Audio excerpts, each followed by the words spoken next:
Hello everyone, welcome back to our channel. This side Siddhi and आज की class में हम सभी MHI 11010 यानी कि जो आपका urbanisation in India IGNOU MSc second year का पार्ट है और जून एग्जाम के लिए मैराथन क्लास में लेकर के आ चुकी हूँ। तो बिना वीडियो को स्किप करे एंड तक बने रहिएगा। आप सभी को पता है कि यहाँ पर जो अब आपका जो MA हिस्ट्री का सेकेंड ईयर का ये नया सिलेबस है और नए सिलेबस के अकॉर्डिंगली MHI 110 का जो सब्जेक्ट आपके पास है इसमें बहुत सारे नए चैप्टर्स ऐड हुए हैं। मैं ऑलरेडी इसके इम्पोर्टेंट टॉपिक्स आपके साथ डिस्कस कर चुकी हूँ। आपने अगर आप में से किसी ने नहीं देखा है चैनल पे जाके चेकआउट कर लो। आज मैं आपको मैराथन क्लास कराने वाली हूँ कि यहाँ पर देखो, सबसे पहली चीज़ कि हमारे जो नए टॉपिक्स हैं हमें डेफिनेटली करने हैं, क्योंकि यहाँ पर MHI देखो, पुराने सिलेबस की अगर मैं बात करूँ तो वो है MHI 10 यानी MHI 10। नई सिलेबस जो है वो है आपका MHI 110 और दोनों के सिलेबस में बहुत फ़र्क है। तो इसीलिए आप लोग पुराने या नए सिलेबस के अकॉर्डिंग अपने एग्ज़ाम की प्रिपरेशन अच्छे से करना। MHI 10 की अगर मैं बात करूं, इसमें जो अर्बनाइजेशन शहरीकरण है वो आपका एंशियंट, मेडिएवल और मॉडर्न तीनों को एक साथ मिलाकर है। इसी बुक को दो पार्ट में डिवाइड करा है, एक आपके 110 में और दूसरा आपका 111 में। ठीक है, यहाँ पर अगर मैं बात करूँ 110 के अंदर तो इसमें आपका एंशियंट और अर्ली मेडिएवल के अर्बनाइजेशन को कवर किया गया है और जो दूसरा पार्ट है उसमें हमारा मेडिएवल और मॉडर्न को कवर किया गया है। तो इसलिए आप अपने नए और पुराने सिलेबस के अकॉर्डिंग यहाँ पर कवर अप कर लेना। अगर किसी को इसकी पूरी डिटेल में पेड क्लासेस चाहिए, नोट्स चाहिए तो बिल्कुल अवेलेबल है। 8881216980 पे आप व्हाट्सएप के थ्रू बाकी की इंफॉर्मेशन अपडेट ले सकते हो, नहीं तो मैराथन क्लास भी आप देख लोगे, कोई कंपलसरी नहीं है। लेकिन अगर आपके पास अभी टाइम है, जैसे आपको पता है आपका जो एग्जाम है वो 10 जुलाई को है और उसके बाद नेक्स्ट एग्जाम है 11 को, 12 जुलाई को। तो यहाँ पर डिटेल में पढ़ना है तो क्लासेस भी अवेलेबल है और नोट्स भी अवेलेबल है, जिससे आपका काम बन जाएगा। लेकिन अभी हम मैराथन क्लास को स्टार्ट करते हैं, तो बिना वीडियो को स्किप करे एंड तक बने रहना। इसी तरीके से मैं MHI 11 की भी मैराथन क्लास लेकर के आऊंगी। तो अगर चैनल को सब्सक्राइब नहीं किया तो कर लो, बेल आइकन प्रेस कर लो और जल्दी से एक बार लाइक कर दो, क्योंकि आप सभी लाइक बहुत कम करते हैं। अगर ये क्लास आपको हेल्पफुल लगती है तो आपको सिर्फ लाइक करना होता है कि यस ये क्लास हेल्पफुल रही। और बाकी के एग्जाम आप सभी के कैसे कमेंट करके ज़रूर बताना। चलिए, सबसे पहले बात करते हैं आपके फर्स्ट ब्लॉक की, जो कि मैं आपको पहले भी बता चुकी हूँ। फर्स्ट ब्लॉक डेफिनेटली आपको करके जाना। एक क्वेश्चन हमें ज़रूर मिलेगा जिसमें हमें सबसे पहले ये बताना है कि आप सभी अर्बन हिस्ट्री से क्या समझते हो। ठीक है, जो हमारा शहर है उसका इतिहास से आप क्या समझते हो। दूसरा है हमारे अप्रोचेस, जैसे कि मैंने आपको बताया कि अब हमारे नए सिलेबस के अंदर एंशियंट, प्राचीन इतिहास के नगरीकरण या शहरीकरण के बारे में पढ़ना है। इसीलिए ये जो अप्रोचेस है इसमें सिर्फ एंशियंट का करना है। ऐसे ही आप सेम क्वेश्चन मेडिएवल और मॉडर्न का MHI 11 में देखोगे। तो सबसे पहले हमें यही कवर अप करना है। अब इसमें इन दोनों में से क्या आएगा, देखो इसकी कोई श्योरिटी नहीं है, कभी भी कुछ भी आ सकता है। तो आपके एग्जाम में पूछा जाता है कि अर्बन क्या होता है, अर्बेनिज्म क्या होता है और अर्बनाइजेशन क्या होता है। इस तरीके के क्वेश्चन आपको मिल जाएंगे। अदरवाइज मैं सबको सजेस्ट करूंगी जितने भी नए सिलेबस के अकॉर्डिंग हो, MHI 10 का क्वेश्चन पेपर PYQ चेकआउट कर सकते हो और उसमें सिर्फ आपको एंशियंट और अर्ली मेडिएवल के क्वेश्चन को करना है MHI 110 के लिए। ठीक है, तो आपको अच्छा खासा आइडिया हो जाएगा कि हमें किस तरीके से अभी तक प्रीवियस ईयर में यहाँ से क्वेश्चन पूछे गए हैं। बाकी मैंने आपको बता दिया, इन दोनों में से एक चैप्टर जरूर आपको मिल जाएगा, लेकिन कौन सा आएगा हमें कोई आइडिया नहीं है। तो इसीलिए हमें क्या करना है, मैक्सिमम हर एक चैप्टर की नॉलेज होनी चाहिए। हर एक टॉपिक का आपको किस पे फोकस करना है, उसके नगरीकरण यानी शहरीकरण के ऊपर। देखो यहाँ पर अगर हम आपकी बात करें फर्स्ट चैप्टर में, तो हमें एक बात समझ में क्या आती है, अर्बन हिस्ट्री। तो मैंने आपसे क्या कहा, एग्जाम में आ जाएगा अर्बेनिज्म बताओ। ठीक है, या फिर आपके पूछा जा सकता है कि अर्बन सेंटर के बारे में हमें क्लियर करना है। तो देखो मैंने आपको बताया, कभी भी आप ऑलरेडी फर्स्ट ईयर में भी हम ये चीज़ पढ़ चुके हैं, अर्बन सेंटर क्या होता है। ठीक है, अगर हम आपके यहाँ बात करें, आपके नगर केंद्र की मैं अगर बात करूँ तो ये क्या होता है, देखो ये कैसे बसता है। ये हमारा एक टाउन होता है या फिर सिटी होता है, जिसे आप कस्बा और शहर कह सकते हो। और यहाँ पर शहर में हमें एक बात समझ में आती है कि अच्छी खासी डेंस पॉपुलेशन आपको देखने को मिलेगी, है ना। शहर डेवलप होने का मतलब क्या है, अगर हम रूरल से अर्बन की तरफ आए हैं, गांव से शहर की तरफ आए हो, तो यहाँ पर आपको एक बात समझ में आती है कि हमें क्या करना होता है। वहाँ पे हमारे पास पॉपुलेशन आप सबसे ज़्यादा देखोगे, है ना। और यहाँ पर आप कॉम्प्लेक्स सोशल स्ट्रक्चर होगा, इकोनॉमिक एक्टिविटी होगी, हर एक चीज़ हम यहाँ पर देखते हैं। लेकिन हमने अर्बनाइजेशन में एक बात समझ में आती है, अर्बनाइज्म की अगर मैं बात करूँ, आपके शहरीकरण की अगर मैं बात करूँ, तो यहाँ पर हमने क्या देखा कि ये शहर कब बना, जब आपके यहाँ पर डेवलपमेंट आपने देखा, विकास आपने देखा, आपने ग्रोथ देखी, यहाँ पे बढ़ावा होते हुए देखा। ठीक है, ये चीज हम बताएंगे कि धीरे धीरे क्या हुआ। इसीलिए अर्बन सेंटर का मतलब क्या है, अब यहाँ पर ट्रेड व्यापार होना स्टार्ट होने लगा। जैसे कि आप लोगों ने हड़प्पा की सभ्यता पढ़ा, यहीं से हमारे अर्बनाइजेशन की शुरुआत होती है।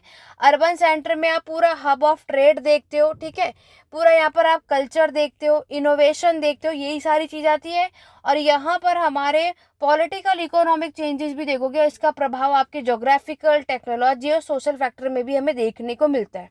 ये चीज आप यहाँ पर बताओगे, यानी आपके इस फर्स्ट चैप्टर के अंदर। और यहाँ पर अच्छा खासा, क्योंकि अर्बन है तो मैंने आपको क्या बताया, अच्छा खासा जनसंख्या, अच्छी खासी पॉपुलेशन हमें ज़्यादा मात्रा में यहाँ पर देखने को मिलता है। हमारे जो इतिहासकार हैं उन्होंने भी हमारे एंशिएंट के अर्बन सेंटर को स्टडी किया था। लाइक अगर मैं बात करूँ, आपके मेसोपोटामिया हुआ, इंडस वैली सिविलाइजेशन, सिंधु घाटी की सभ्यता हुई, और ऐसे बहुत सारी आपकी मेडिएवल यूरोपियन सिटीज़ भी हमें यहाँ पर देखने को मिलती है। और बताया ये सारे टाइम आपका कौन सा है, कांस्य युग की सभ्यता जो है, आपका जो ब्रोंज एज की सभ्यता है ना, इस टाइम पर हम ये चीज़ देखते हैं, राइट। क्योंकि फर्स्ट अर्बनाइजेशन, पहला जो शहरीकरण है, वो आपको इसी टाइम पर देखने को मिलता है। और यहाँ पर अच्छा खासा ट्रेड भी हमें देखने को मिला। ये सब आप इस फर्स्ट चैप्टर के अंदर मेंशन करोगे। और यहाँ पर इन लोगों का जो मेन प्रोडक्शन है गुड्स का, वो किस पे रहता था, टेक्सटाइल पे, ठीक है, पोट्री यानी बर्तन पे। उसके बाद आप बता सकते हो मेटल वर्क। इस तरीके की चीज़ें आपको इसके अंदर मेंशन करनी है। सोशल स्ट्रेटिफिकेशन भी हम यहाँ पर बताएंगे, क्योंकि शहर है। अब यहाँ पर जो मेनली जो कंट्रोल है वो किसका होता है, आपके नॉवेल्स का, आपको पता ही है। आपको यहाँ आर्टिस्ट देखने को मिलेंगे, और क्लासेस का रोल हमें यहाँ पर देखने को मिलता है। सोसाइटी में स्टेटस के अकॉर्डिंगली सारी चीज़ यहाँ पर होती है। इस तरीके की बातें आपको यहाँ पर इसमें मैंशन करनी है। बाकी आप इसमें और भी चीज़ बता सकते हो। लाइक अगर मैं बात करूँ अर्बन हिस्ट्री के बारे में, अगर हम देखते हैं तो यहाँ पर आप बहुत सारी चीज़ें का टाइम आप देखोगे कि अब ये वो समय था जब टैक्सेस भी कलेक्ट किए जाने लगे, यहाँ पे कानून भी बनने लगा, ठीक है। पॉलिटिकल स्ट्रक्चर की मैं बात करूं, आपके जो गवर्नमेंट है जिसमें प्रशासन आप देखोगे, एडमिनिस्ट्रेशन हम यहाँ पर देखते हैं। पहले जो है अगर हम ब्रोंज की बात करें, आपके अरिस्टोक्रेट जो है, जो जमींदार है, ये सब लोगों का कंट्रोल सोसाइटी में हमें देखने को मिलता है। इस तरीके से आप इसके अंदर ये सारी चीज़ें जो हैं, अब पूरी अर्बन प्लानिंग है, और आपका जो मोहनजोदाड़ो है, वहाँ पे आपको ड्रेनेज सिस्टम देखने को मिलता है ना। तो इस तरीके की चीज़ें आप अर्बन सेंटर में, और बाकी जो अदर सिविलाइजेशन थी, वो सब कुछ इसमें मेंशन करोगी। ये हमारा फर्स्ट चैप्टर था। अब बढ़ो सेकंड चैप्टर में, जिसमें आप एंशिएंट सिटीज़ के स्टडीज़ करते हो अप्रोचेज में, उसके बारे में देखो। अगर हम आपके अप्रोचेस की बात करें, और ख़ासतौर से हम प्राचीन के शहर के समय की बात कर रहे हैं, तो यहाँ पर आप बहुत सारी चीज़ें देखोगे। जैसे हम इसमें बता सकते हैं इस टाइम का जो आपके आर्कियोलॉजी है, जो पुरातात्विक जो चीज़ें देखोगे। उसके बाद हम इसमें टेक्सचुअल एनालिसिस भी करते हैं, है ना। उसके बाद हम इसमें पूरा, आप इस टाइम की जो अर्बन प्लानिंग है, जो मैंने आपको बताया, ये सारी चीज़ें आप इसमें मेंशन कर सकते हो। आर्कियोलॉजी, पुरातात्विक शोध आपको पता है, जिसमें हम आपके एक्सकवेशन यानी जो खुदाई करके जो चीज़ें हमें मिलती है, उसके बारे में बात करते हैं। यहाँ पर केयरफुली हर एक चीज़ को खोदा यानी खुदाई की जाती है, डिगिंग की जाती है, ताकि कोई भी अगर हमें एविडेंस नीचे मिले, उसमें किसी भी तरीके का नुकसान ना पहुँचे। ये आप इसमें बता सकते हो। टेक्सचुअल में क्या होता है, आपके बहुत सारे हिस्टोरिकल डॉक्यूमेंट्स हमें मिलते हैं। लाइक आपके क्रॉनिकल्स हुए, लीगल टेस्ट हुए, इस तरीके के, जिसमें हमें एंशेंट के समय का सोशल, इकोनॉमिक, पॉलिटिकल जो फीचर्स हैं, स्ट्रक्चर है, वो कैसा रहा, वो हमें यहाँ पर देखने को या समझने को मिलता है। अप्रोचेस की मैं बात करूँ एंशेंट के समय पर, तो ऐसा कहा जाता है कि ये आपका क्या है, इंटरडिसिप्लिनरी। ये आपने MHI 103 में भी पढ़ा था, अगर आप में से सबको याद होगा। एनआल स्कूल में मैंने आपको पढ़ाया था। हम अपने एंशिएंट सिटीज़ में बहुत सारी चीज़ों को पढ़ते हैं, इंक्लूडिंग अगर मैं बात करूं, जहां पर हमें archaeological evidence, historical test, geographical को एनालाइज किया गया, सब कुछ चीज़ें आप यहाँ देखते हो।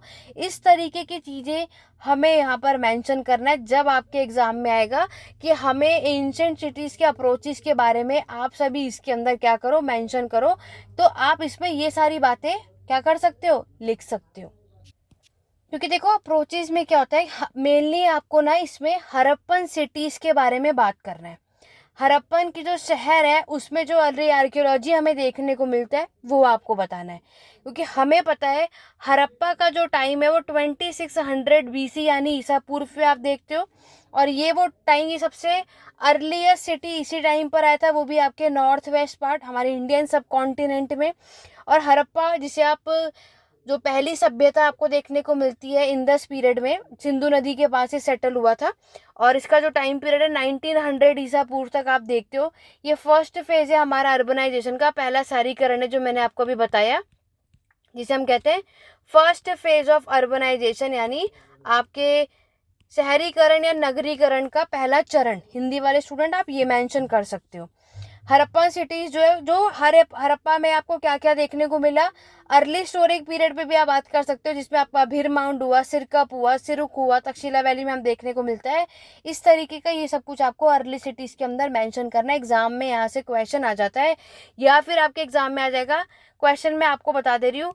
अर्ली हिस्टोरिक सिटीज, ये वर्ड याद रखना, अर्ली हिस्टोरिक सिटीज, अर्बनाइजेशन या अर्बनाइजम, तो आपको समझ जाना है कि ये आपके एग्जाम में यूनिट सेकंड से पूछा गया। ठीक है, ये हो गया हमारा फर्स्ट ब्लॉक। चलो सेकंड ब्लॉक आ जाओ। सेकंड ब्लॉक बहुत सिंपल और इजी है, ये किसी का भी गलत नहीं होना चाहिए। आपका जो सेकंड ब्लॉक है वो कंप्लीटली हड़प्पा की सभ्यता के ऊपर है।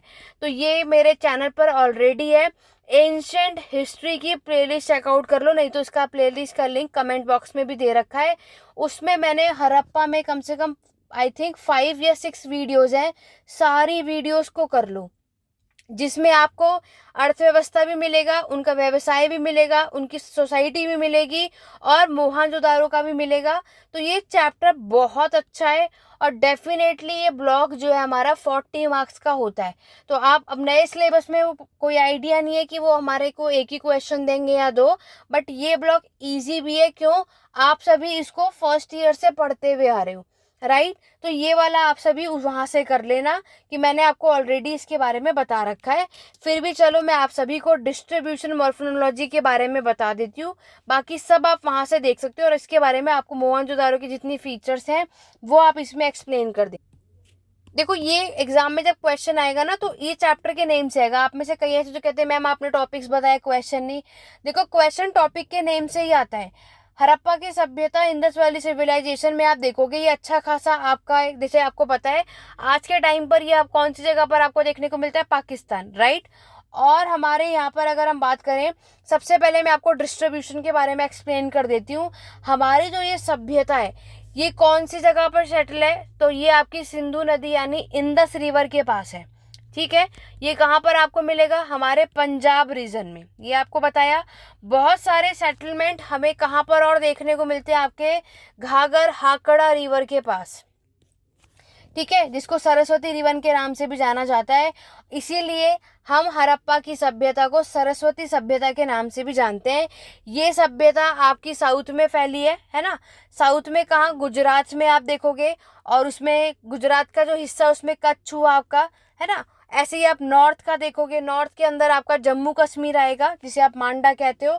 ईस्ट वाला हिस्सा जो आपको पता है वो आपके आलमगीरपुर तक फैला है, और आपके वेस्ट वाला जो हिस्सा है वो आपके उत्तर प्रदेश तक फैला है। कहाँ कहाँ तक फैला है वो सब डिस्ट्रीब्यूशन में मेंशन कर देना।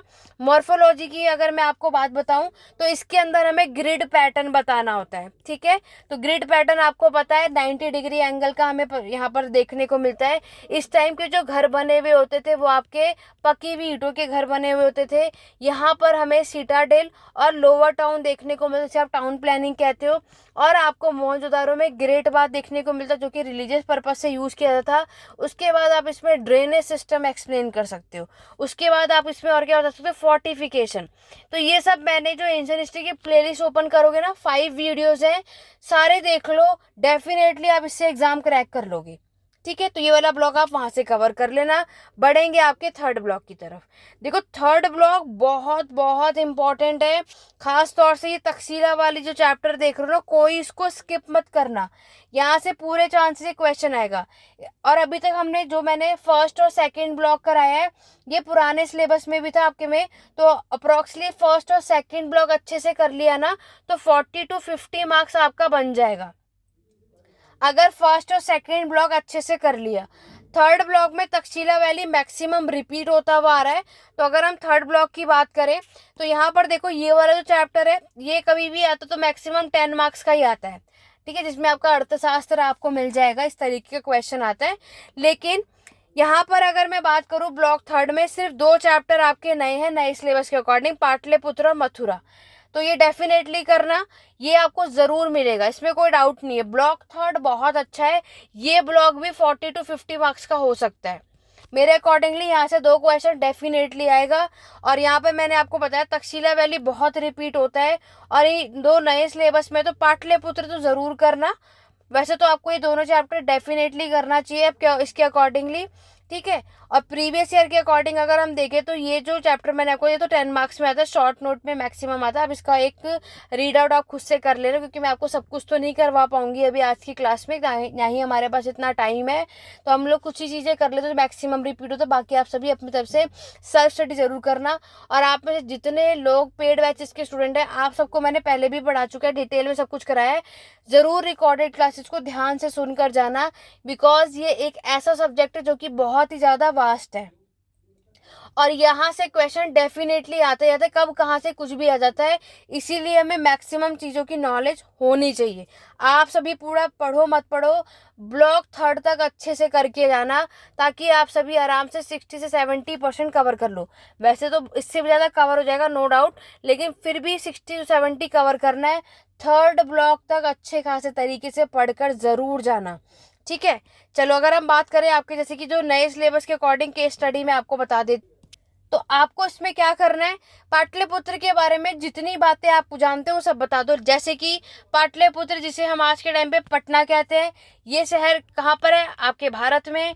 उसके बाद आप बता सकते हो एंशिएंट इंडिया के टाइम पर ये बहुत सारे जगहों के, बहुत सारे शहरों की कैपिटल, राजधानी भी बन चुकी है, राइट। सबसे पहले कैपिटल ये किसकी बनी थी, आपके मगध साम्राज्य की, ये आप बताओगे। इसने बहुत सारे इंपॉर्टेंट रोल प्ले करे हमारे बहुत सारी डायनेस्टीज में। ओरिजिनली अगर हम देखेंगे तो यहाँ पर इसको किसने फाउंड किया था, अजातशत्रु का नाम मेंशन कर देना। अजातशत्रु भी हमें याद रखना है। और अजातशत्रु के जो बेटे थे उदयन, उन्होंने अपने टाइम पर इसको कैपिटल बनाया था। मगध साम्राज्य की आपको सभी को पता है, राजगृह से जो कैपिटल शिफ्ट हुई थी पाटलिपुत्र में, वो इन्होंने करा था। उसके बाद ये अजातशत्रु के बाद नेक्स्ट अगर हम बात करते हैं पाटलिपुत्र में, तो मौर्यन डायनेस्टी की तरफ बढ़ जाना। मौर्यन साम्राज्य का भी ये पाटलिपुत्र एक इम्पॉर्टेंट सेंटर बना, ठीक है। उसके बाद और भी अदर डायनेस्टीज रही, लाइक अगर मैं आपको बता दूं, शुंग डायनेस्टी मेंशन कर देना, कण्व डायनेस्टी मेंशन कर देना, और गुप्ता डायनेस्टी मेंशन कर देना। फिर बात करते हैं इसकी अर्बन प्लानिंग की, तो अर्बन प्लानिंग भी आप बता देना। अच्छा खासा वेल फोर्टिफिकेशन और वेल प्लान्ड ये सिटीज हमें देखने को मिलती है। ऐसा किसने बोला था, ऐसा मजिस्थिनीज और कौटिल्य ने बोला था, ठीक है। और यहाँ पर अगर मैं बात करूँ तो यहाँ पर बहुत सारे अलग अलग हर क्लासेस के लोग मिलेंगे, चाहे वो आपके प्रिस्ट हो, मर्चेंट हो, आर्टिस्ट हो, ठीक है। यहाँ पर आपके ट्रेड, ये भी आपका ट्रेडिंग सेंटर था, व्यापारिक केंद्र माना जाता है। बाकी ऐसा कहा जाता है गुप्ता पीरियड के बाद पाटलिपुत्र जो है वो इवेंचुअली क्या हो जाता है, डिक्लाइन हो जाता है। और यहाँ पे जो कह सकते हो उसकी जो पॉलिटिकल पावर है वो डिस्ट्रॉय हो जाती है। अर्बन डेवलपमेंट आपको देखने को मिलता है, इस तरीके से आपको पाटलिपुत्र का मेंशन करना है। इसी तरीके से मथुरा पे भी बात करें, तो जब मथुरा का केस स्टडी आएगा तो यहाँ पर मथुरा के भी बारे में इसी तरीके से आपको इसके बारे में मेंशन करना है। जैसे आपको पता है कि यहाँ पे इसकी भी पॉपुलेशन ग्रोथ आप बता सकते हो, कितनी इसकी डेंसिटी वो आप बता सकते हो। मथुरा तो हमें पता है कि ये एक हमारी पिलग्रिमेज जगह है, यहाँ पे यात्रा करते हैं लोग, है ना, ये आप इसमें बता सकते हो। क्योंकि मथुरा जो है ये एक आपकी स्केल सिटी मानी जाती है, क्योंकि कृष्ण भगवान यहाँ पे माने जाते हैं, लॉर्ड कृष्णा की पूजा होती है। और यहाँ पर कह सकते हो कृष्ण जी का क्या है, ये बर्थ प्लेस है, ये सब आप यहाँ मेंशन करोगे, है ना। और मथुरा में कम से कम बताया जाता है कि यहाँ पर इसका जो टाइम पीरियड है 2500 ईयर्स बताया जाता है, कि यहाँ पर ये एक इम्पॉर्टेंट इकोनॉमिक और कल्चर सेंटर भी हमें यहाँ पर देखने को मिलता है। ये आप सारी चीज़ें इसके अंदर मेंशन कर सकते हो। इसी तरीके से कि मथुरा का अर्बनाइजेशन भी अच्छा खासा हमें देखने को मिलता है। और यहाँ पर जो हिंदू का जो क्या क्या कृष्ण भगवान की जो वर्शिप की जाती है वो सब कुछ आप इसके अंदर मेंशन करोगे, ठीक है। बाकी तो ये यहाँ पर भी हम देखते हैं कि यहाँ पर फॉरेस्ट लैंड हमें देखने को मिलता है, एग्रीकल्चर लैंड भी आपको देखने को मिलती है, और पेस्चर लैंड भी हमें यहाँ पर देखने को मिलती है। कहाँ, मथुरा में। ये सब कुछ आपको इसमें मेंशन करना है। दोनों ये नए टॉपिक है, पहले ये नहीं था, लेकिन अब डेफिनेटली आपके एग्जाम में यहाँ से क्वेश्चन आएगा, इसमें कोई डाउट नहीं। अब 10 में आएगा, 20 में आएगा, इसका तो कोई आइडिया नहीं, बट यस जरूर आएगा। यूनिट 11 मैक्सिमम आता ही आता है, सभी इसको डेफिनेटली पढ़। देखो तक्षशिला वैली की बात करें तो यहाँ पर बहुत सारे अर्बन सेंटर लोकेटेड है। आज के अगर प्रेजेंट डे की मैं बात करूँ तो ये पाकिस्तान में आप देखोगे इसमें क्या क्या इंक्लूड होता है। भीर माउंट, भीर माउंट भी आपके एग्जाम में होता है, तो इसको पढ़ कर चले जाना है। 10 मार्क्स का ये मैक्सिमम रिपीट होता है।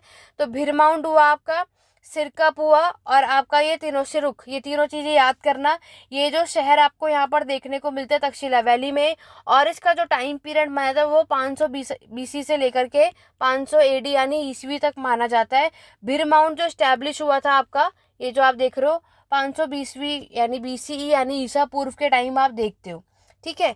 सिरकप जो है ये सेकंड कैपिटल सिटी मानी जाती है, और यहाँ पर अगर उसके बाद ये बिल्ट हुआ था कब, ये भी मेंशन आपको करना है, आपके ग्रीक बैक्टीरियन रूलर्स के टाइम पर। थर्ड है आपका शिरुक, ये जो स्टैब्लिश हुआ था, ये स्टैब्लिश हुआ था कुषाण साम्राज्य के टाइम पर, ठीक है। जिसमें मैंने अभी आपको बताया ना भीर माउंट, आपका जो ये टीला जिसे कहते हैं, तो ये आपका 45 सिटी था तक्षशिला का, और ये 6th सेंचुरी BC में आप देखोगे। इसका एविडेंस हमें मौर्यन साम्राज्य के टाइम पर देखने को मिलता है। सिरकप मैंने ग्रीक के बारे में बता दिया, ग्रीक बैक्टीरियन का जो टाइम था। और जब यहाँ पर अलेक्जेंडर ने आपके जो अच्छा खासा आक्रमण कर दिया था, उसके बाद की यहाँ पर बात बताई जाती है। शुरू का आपके कुषाण साम्राज्य के बाद स्टैब्लिश होता है। तक्षशिला वैली का ये लोकेशन है। इस तरीके से आपको ये वाला चैप्टर बहुत अच्छे से करना है, मैक्सिमम यहाँ से क्वेश्चन आ जाते हैं, ठीक।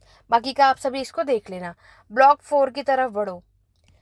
ब्लॉक 4 और ब्लॉक 5, डेफिनेटली ब्लॉक 5 भी आपको करना ही करना है, क्योंकि यहाँ से भी क्वेश्चन आता है। तो ये पोस्ट वाला देख लो, और आपका अर्ली मेडिएवल डेफिनेटली आएगा। बाकी के जितने चैप्टर देख रहे हो ना, ये सब न्यू टॉपिक्स हैं, तो आपको इनमें से जितने भी केस स्टडी याद हो जाए वो सब कर लेना। बाकी अगर ना हो तो जो जो याद हो जाए वो तो डेफिनेटली कर लेना, बाकी आपकी चॉइस है। इसी तरीके से ये वाले जितने भी केस स्टडी है ये आपके सिलेबस में नया है, ठीक है, तो ये भी हमें करना है। बाकी तो ये सब पुराने हैं। तो आपको सबसे पहला काम क्या करना है कि हमें यहाँ पर समझना है, ये न्यू टॉपिक्स तो बात की बात है, पहले पुराने को कवर करो जो रिपीट होते हैं। तो सबसे पहले अगर आप देखोगे तो यहाँ पर अगर हम बात करते हैं, आपका जो ये चैप्टर देख रहे हो ना यूनिट 14, ये अच्छा चैप्टर है, रिपीट हो जाता है। और ये यूनिट 19 और 20 जो आप देख रहे हो, पोस्ट गुप्ता पीरियड आएगा। अर्ली मेडिएवल का देखो यहाँ से शुरुआत है, यूनिट 20 से 25 तक अर्ली मेडिएवल है। उससे पहले के जितने चैप्टर है सब एंशंट के हैं, और डेफिनेटली अर्ली मेडिएवल से 2 से 3 क्वेश्चन तो आएगा ही, है ना। आपके एग्जाम में 10 क्वेश्चन आएंगे, तो 10 में से अगर मैं बात करूँ तो आपके जो 7 क्वेश्चन है वो एंशंट से होंगे, बाकी सारे अर्ली मेडिएवल से होंगे। तो अर्ली मेडिएवल के भी सॉल्व करने ही करने, क्योंकि सेक्शन बी से 2 क्वेश्चन निकालने ही है ना आपको, उसके लिए लास्ट ब्लॉक आना चाहिए आपको, ठीक है। तो लास्ट ब्लॉक में सबसे पहले तो ये दोनों चैप्टर कर लो आप सभी, और इसमें से जो आपको समझ में आ रहा है आपके अकॉर्डिंग, जो भी केस स्टडी आपको लर्न हो जा रही है वो आप कर लो, क्योंकि अब लास्ट टाइम में इतना तो सब कुछ नहीं कर सकते। तो देखो सबसे अच्छा है, देखो ये तो शायद बहुत लोगों को याद भी ना हो, तो 25 यूनिट जो है, लेकिन पूरी चांसेस है कि ये चैप्टर जरूर आएगा, क्योंकि ये ना थोड़ा सा कह सकते हो थोड़ा सा टफ है। इसमें थोड़ा ओटोमन एम्पायर के बारे में, मुस्लिम से रिलेटेड है, तो ये थोड़ा सा मुश्किल हो जाता है। तो मैक्सिमम शायद ये किसी को याद भी ना हो, लेकिन कोशिश जहाँ तक है, तो इसीलिए एग्जामिनर भी ऐसे क्वेश्चन ज़्यादातर पूछते हैं। और ठीक है, कन्नौज हुआ, प्रतिष्ठान हुआ, चंद्रकेतुगढ़ हुआ, शिशुपाल हुआ, ये सभी के केस स्टडी आपको पता होने चाहिए। सबका एक थोड़ा बहुत ओवरव्यू मैं आपको दे देती हूँ। जल्दी से वीडियो को एक बार लाइक और शेयर कर दो। यहाँ तक की चीज़ें क्लियर हो गई, कोई डाउट है तो अभी भी पूछ लो। MHI 111 यानी 11 की भी मैराथन क्लास में लेकर आऊँगी, लेकिन आपका रिस्पॉन्स अच्छा होना चाहिए। जल्दी से लाइक कर दो। और मैराथन क्लास आपके लिए कितनी हेल्पफुल है, तो इतना लाइक तो बनता ही है, ताकि आपकी हेल्प हो पा रही है और आपको चीज़ें क्लियर भी हो रही है। और अगर कोई डाउट है तो आप कमेंट के थ्रू पूछ सकते हो, आपके डाउट को क्लियर किया जाएगा। और यहाँ पर अब हम बात कर लेते हैं आपके लास्ट ब्लॉक की। अब कन्नौज के स्टडी, तो जिस तरीके से पाटलिपुत्र के बारे में बताया ना, ऐसे ही कन्नौज के बारे में पहले भी पढ़ चुके हो। अब ये इसमें क्या खास बात है, इसको देखो, एक सबसे इम्पोर्टेंट चीज़ कि इसको ना और क्या कहा जाता है, परफ्यूम कैपिटल के नाम से भी जाना जाता है। आपको पता है कन्नौज के लिए आपका एक ट्रीपार्टाइट स्ट्रगल भी हुआ था, मैक्सिमम लोगों ने पढ़ा होगा, त्रिपक्षीय संघर्ष कहते हैं। तो ये आप पढ़ लेना, मेरे चैनल पर है, मेडिएवल हिस्ट्री की प्लेलिस्ट में मिल जाएगा। ट्रिपार्टाइट स्ट्रगल है, जिसमें आप देखोगे आपके राजपाल प्रतिहार और राष्ट्रकूट के बीच में हुआ था, जिसमें ये कन्नौज पर अपना कंट्रोल बनाना चाहते थे। ये आप इसमें मेंशन कर दोगे, ठीक है। इत्र, जैसे मैंने आपको बताया ना, इत्र कैपिटल के नाम से भी इसे कहा जाता है, परफ्यूम कैपिटल इन इंडिया, क्योंकि यहाँ पर कन्नौज में परफ्यूम इंडस्ट्री हमें देखने को मिलती है, ठीक है। तो इस इंडस्ट्री ने अच्छा खासा सबको रोजगार दे रखा था, अच्छी खासी इनकी लोकल इकोनॉमी चल रही थी, ये आप इसमें मेंशन कर सकते हो। कन्नौज के बारे में आपको ये सारी चीजें बतानी है। ये सब जब हर्षवर्धन, जब वर्धन डायनेस्टी थे ना, और इनके कोई वंशज नहीं थे, ठीक है, तो इसके बाद ये चीजें यहाँ पर आपको देखने को मिलती हैं। तो ये सारा कुछ इस तरीके से आप इसमें मेंशन कर सकते। ऐसे आ जाओ आपके प्रतिष्ठान जो जगह है, प्रतिष्ठान की अगर हम बात करें तो यहाँ पर इसकी पूरी केस स्टडी जब आप करोगे, देखो वैसे तो अब क्या आएगा क्या नहीं, हमें इसके बारे में कोई आइडिया है नहीं, राइट, लेकिन हमें पढ़ना भी ज़रूर है। तो मैंने आपको क्या बताया, आपको जो जो चीज़ें समझ आ रही हैं आप उन्हें करना, जो नहीं आ रहा है उसे छोड़ दो। कोई वो नहीं है कि आपको पढ़कर ही जाना है, क्योंकि अब लास्ट टाइम है और नए नए टॉपिक से हमें आइडिया भी नहीं है कब कहाँ क्या क्या आ जाए। तो बेटर है कि हम सभी क्या करें, पहले तो हमें जो चीज़ समझ में आ रही है हम वो पढ़ लें, बाकी आप उसको छोड़ सकते हो। प्रतिष्ठान आपने पढ़ा होगा, आपको याद भी आ गया होगा कि जिसको आप पैथन के नाम से भी जानते हो, और ये आपकी कैपिटल रह चुकी है सातवाहन डायनेस्टी की, राइट, सातवाहन डायनेस्टी की ये राजधानी रह चुकी है और प्रतिष्ठान। और अगर हम बात करें जो सातवाहन डायनेस्टी ने जो रूल किया था वो आपके डेक्कन पार्ट में किया था, वहाँ पर, है ना, और बहुत सारे अच्छा कंट्रीब्यूशन भी हमें यहाँ पर देखने को मिला। और अगर हम बात करें तो ये कहाँ पर सिचुएटेड है, तो आप ये बता सकते हो कि ये आपके गोदावरी रिवर पे सिचुएटेड है। अच्छी खासी ट्रेड और इकोनॉमी हमें देखने को मिलता है।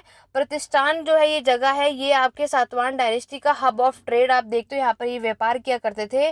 और ये जो ट्रेड करते थे किस किस का करते थे, सिल्क का करते थे, स्पाइसेस का किया करते थे, कॉटन का किया करते थे, प्रीशियस स्टोन का किया करते थे, ठीक है।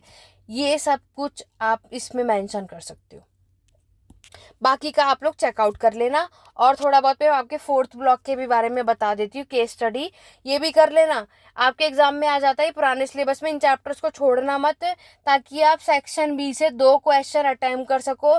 इसके लिए फोर्थ और फिफ्थ ब्लॉक में ये सारे केस स्टडी तो वो करना जो आपको समझ में आ रहा हो और आपको ईजी लग रहा हो। जैसे कि इसमें जैसे है ना, ये आप देखोगे ये एग्जाम में आ जाएगा, ये जो आप देख रहे हो ना, कांचीपुरम तो नए मंडलम या कावेरी पट्टनम, ये मिल जाएगा इसमें। तो इसलिए ये सब चीजें पढ़कर चले जाना। अब आप देखो इसी तरीके से आपका जो अमरावती का केस स्टडी बाई चांस हमारे एग्जाम में पूछ लिया जाए, तो यहाँ पर आप बताओगे कि ये भी अच्छा खासा फ्लोरिश हुआ था, और ये भी आप देखोगे सातवाहन के समय पर, ठीक है। आर्कियोलॉजिकल एक्सकवेशन भी आपको यहाँ पर देखने को मिलता है। यहाँ पर अगर हम बात करें तो ये सिटीज़ भी बहुत कॉमन है, और यहाँ पर भी आप देखोगे कि आपके नोबल्स रहा करते थे, ठीक है। यहाँ पर भी अमरावती में भी माना जाता है कि यहाँ पर वेल डेवलप्ड ड्रेनेज सिस्टम आपको यहाँ पर देखने को मिलता है। अमरावती जो है ये आपके बुद्धिस्ट बौद्ध धर्म का जो है ये एक प्रोमिनेंट सेंटर माना जाता है। यहाँ पर भी हमें स्तूप फाउंड हुआ था, ये बात आपको पता है, हम पहले भी कई बार पढ़ चुके हैं। इसकी सिटीज़ की अगर मैं फीचर्स की बात करूँ तो आप यहाँ देखोगे कि पब्लिक बाथ, ठीक है, घाट, ये सब चीज़ें आप देखोगे। तो ऐसे आपको जितनी भी चीज़ें इन टॉपिक से रिलेटेड आप सभी कर सको, आपको इसके बारे में मेंशन। ऐसे ही अगर आप देखोगे कांचीपुरम तो नए मंडलम आप देखोगे, इसका केस स्टडी। कांचीपुरम आपको पता है कि ये आपके तमिलनाडु में है, राइट। और यहाँ पर अगर हम बात करें कि इस जगह पर भी हमें अच्छा खासा अर्बन डेवलपमेंट देखने को मिलता है। यहाँ पर भी किस चीज़ का काम होता है, सिल्क वीविंग का। कांचीपुरम जो फेमस है सिल्क साड़ी के लिए फेमस है, ये आप इसमें मेंशन करोगे। कांचीपुरम में आप देखोगे तो बोला जाता है इसमें बहुत सारे मंदिर यानी टेम्पल्स हमें यहाँ पर देखने को मिलते हैं। कांचीपुरम जो है वो अच्छा खासा अर्बन डेवलपमेंट यानी रैपिड ग्रोथ हमें यहाँ पर देखने को मिलती है।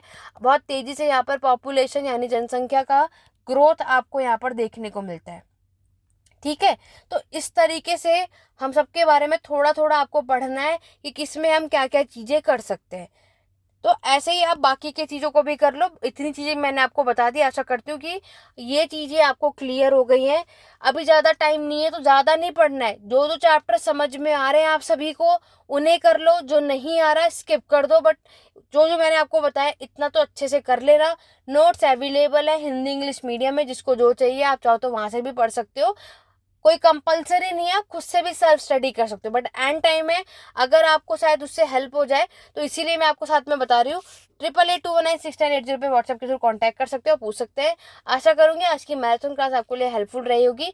ऐसे ही 1111 की भी जल्दी से लेकर के मैं आने वाली हूँ, तो बिना वीडियो को स्किप करे एंड तक देखना। क्लियर ना हो इस मैराथन को एक बार देखना, डेफिनेटली है कि आज की मैराथन आपके एग्जाम में बहुत काम आने वाली है।